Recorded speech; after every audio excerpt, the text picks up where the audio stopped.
President Erdogan wants to contain these protests and the media coverage of them. Both are a test of his power. We can go live to Washington now and connect with Sinan Ciddi, a non-resident senior fellow on Turkey at the Foundations for Defense of Democracies. Sinan, what do we need to understand about Erdogan's administration, how they're handling these protests, which includes detaining journalists and clamping down on media? So we could probably say two things. I think on the first level, I think what you're seeing play out in the last few days and really continuing to escalate is Erdogan went for the nuclear option in terms of really trying to sort of put down a potential political, opposition figure that might challenge him for the presidency way before he's even declared the nominee. So that just shows an act of desperacy, I would say, on the first part, because he is so worried for a character such as Ekrem Imamoglu standing to challenge him. And the other thing that we could possibly say right at this stage is the fact that your reports just seem to both suggest that, muzzling press, detaining more members of the press, going all out in terms of issuing threats against independent media, or what's left of it, it really does show a considerable sign of weakness on his part, I would suggest, because he looks in a state of panic, and he's taking extraordinary measures to really sort of take out any vestiges of what might be classified as a democracy in Turkey's experience.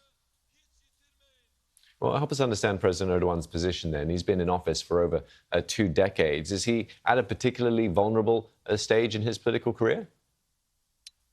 I mean, look, he had the option to bow out of power. He didn't need to run for successive elections. I mean, it's a fair question to ask, after 22 years in power, what's the incentive? What's the motivation to keep going and taking excessive measures to essentially sort of tramp down any sort of challenger, would-be challenger? And, we don't have too much time to talk about this, but I would say that the reason why he's still going at it is because at some level, he has no choice. I mean, he has surpassed so many norms, rights, procedures that he feels that if he does step down, he would have a considerable amount to lose.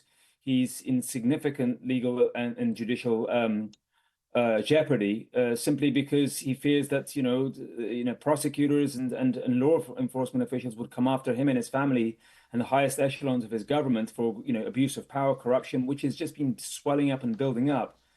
But in the last 2-3 years, as far as citizens are concerned in Turkey, I mean, people are just at their wits' end. I mean, the official government numbers that are being put out there is an annual inflation rate of about 30 to 40%. If you ask anyone on the street in Turkey what that feels like, it's more like over 100% on an annual rate. People can't afford to pay their rents. They're very angry, and they want, in large part, in terms of the citizen body, as we can see, they want this man to step down, and there needs to be an opportunity for change. Yes, and with that change in mind, then, these protests in support of the Istanbul Med, we have heard that the opposition party have said that they're not anticipating another rally after the one today. Where do you think these calls will go from there? I think, Ola Guerin just mentioned that, she hit the nail on the head. Turkey is at a crossroads. It's a fork in the road. I mean, what do they do?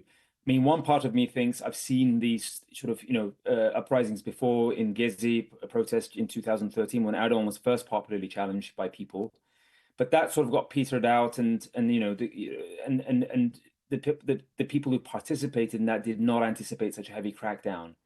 Now, at this stage, given the economic conditions we've described, if the protests peter out, then what next? Erdogan has taken extraordinary measures to actually go after people, protesters, media people who've essentially reported on this. He's probably lining up the prosecutors and judges to essentially ensure that there'll be a heavy toll to pay. But on the other hand, what's the objective of the protesters? We do not have a clear answer in terms of what they're advocating for. We've heard many different sort of messages in terms of, the reinstatement of Ekrem Imamoglu as mayor of Istanbul and, live and let live.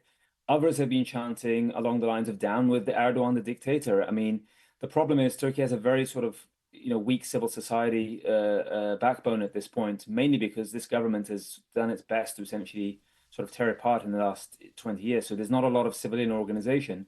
But then the other big question is, where does Erdogan go from here? I mean, politics is adding numbers, and I mean, sort of adding more voters to your sort of, arsenal of base voters. And Erdogan has not made any new friends in the last 5 days. If anything, I would argue he stirred a very sort of active hornet's nest, struck some very deep veins inside Turkish anger, and people want accountability. But where does he go from here? Unless there's a strong public response that continues to sort of advocate for free and fair elections at the first opportune period of time, then I fear that Erdogan might use increasing measures to tamp down on whatever's left of the ability to protest in Turkey. Sinan, thanks very much for your insight and your perspective as well. Sinan Ciddi, Resident Senior Fellow on Turkey at the Foundation for Defense of Democracies.